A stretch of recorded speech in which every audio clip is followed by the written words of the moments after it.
AM news కి స్వాగతం. నంద్యాల జిల్లా ఆలగడ్డ పోలీస్ సబ్ డివిజన్ పరిధిలోని రుద్రవరం మండలం చిన్నకమ్ములూరు గ్రామంలో ఈ నెల 4వ తేదీన జరిగిన 25 సంవత్సరాల రమేష్ హత్య కేసులో బుధవారం ముద్దాయిలను అరెస్టు చేసినట్లు ఆలగడ్డ డీఎస్పీ కొలికపూడి ప్రమోద్ తెలిపారు.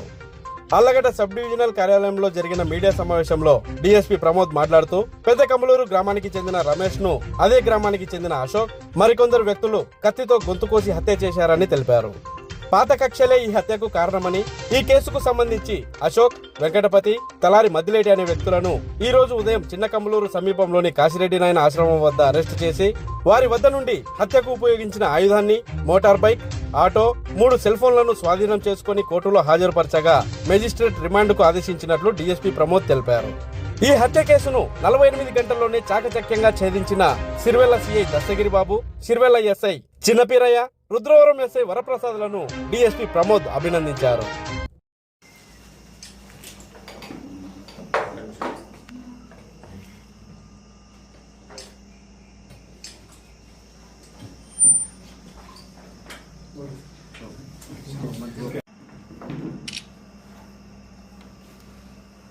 ఇది ప్రస్తుతం అంటే అవతల అమ్మాయి మ్యారేజ్ చేసుకుని ఆమె హ్యాపీగా ఉంది.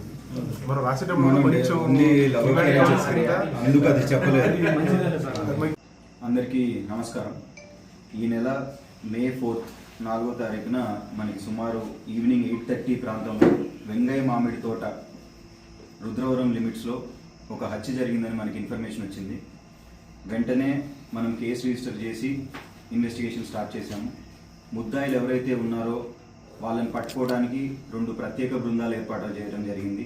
దీనికి సంబంధించి ఎస్ఐ సిరివెల్ల, ఎస్ఐ రుద్రవరం చాలా ఎఫర్ట్స్ పెట్టి సిఐ సిరివెల్ల ఆధ్వర్యంలో మనకి 48 గంటల్లోనే ఇన్సిడెంట్ జరిగిన ఒక 48 అవర్స్లోనే ముద్దాయిని మనం పట్టుకుని అరెస్ట్ చేయడం జరిగింది.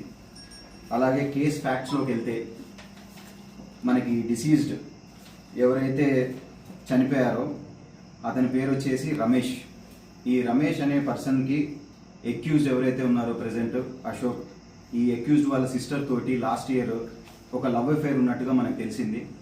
ఆ లవ్ అఫైర్కి సంబంధించి ఒక చిన్న గొడవ అవడంతో లాస్ట్ ఇయర్ పెద్ద మనుషుల దగ్గర పంచాయతీ చేసుకుని ఈ అబ్బాయిని కొంచెం దూరంగా ఉండమని పెద్దోళ్ళు సజెస్ట్ చేయడంతో ఇతను గుంటూరు వెళ్ళి మిర్చి పనులు చేసుకుంటూ బతికాడు ఇన్ని రోజులు. సబ్సీక్వెంట్గా ఈ రమేష్ అనే పర్సన్ వేరే అమ్మాయిని పెళ్లి చేసుకోవడం జరిగింది. అలాగే ఎక్యూజ్డ్ వాళ్ళ సిస్టర్ కూడా వేరే అతన్ని పెళ్లి చేసుకున్నారు. అంతా బాగానే ఉంది. అయితే ఒక 1 ఇయర్ నుంచి దూరంగా ఉన్నాడు కాబట్టి రమేష్ ఊరికి ఇంక ఇప్పుడు అంతా బాగానే ఉందిలే వచ్చేసి ఊర్లో తన వైఫ్ తోటి సెటిల్ అవుదామనే ఉద్దేశంతో లాస్ట్ 20 డేస్ బ్యాక్ ఊరు రావడం జరిగింది. ఊరు వచ్చిన తర్వాత ఇతను కొంచెం మీసాలు తిప్పుతూ తిరగడం, కోపంగా చూడటం, ఆ ఫ్యామిలీ వైపు ఇలాంటి కొంచెం ఇన్స్టిగేటెడ్ థింగ్స్ అనేవి జరిగినాయి.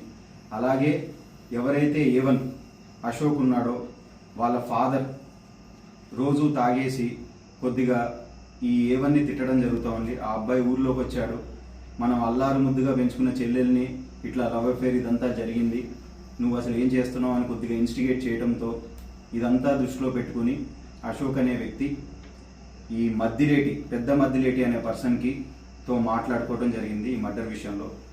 ఈ పెద్ద మద్దిలేటికి ఒక 30,000 ఇస్తామని చెప్పి ఈ రమేష్ అనే పర్సన్ రోజు ఎటు వెళ్తాడు ఏంటి ఆ ఇన్ఫర్మేషన్ ఇవ్వమని చెప్పేసి అడిగాడు.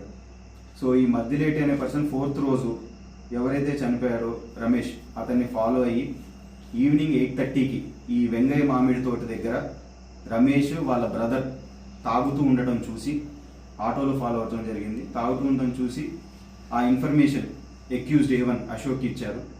వెంటనే అశోక్ వాళ్ళ ఫాదర్ ఇద్దరు కలిసి బైక్ మీద కత్తి పట్టుకుని వచ్చేసి ఇతని మీద అటాక్ చేశారు. రమేష్ అనే పర్సన్ పైన ఫస్ట్ కర్రతో కొట్టారు, ఆ తర్వాత కత్తితో పొడిచి చంపడం జరిగింది. ఇది చూసి భయపడి వాళ్ళ రమేష్ వాళ్ళ తమ్ముడు అక్కడి నుంచి పారిపోయాడు. బైక్, ఫాలో అవడానికి యూజ్ చేసిన ఆటో, అలాగే ఒక 3 మొబైల్స్ అన్నీ కూడా మనం సీజ్ చేయడం జరిగింది. నైఫ్ కూడా ఏదైతే మన హత్యకి యూజ్ చేసిన నైఫ్ ఉందో అది కూడా మనం అన్నీ సీజ్ చేయడం జరిగింది. ముద్దాయిల్ని ఇప్పుడు జ్యుడిషియల్ రిమాండ్ పంపించడం జరుగుతుంది. Thank you.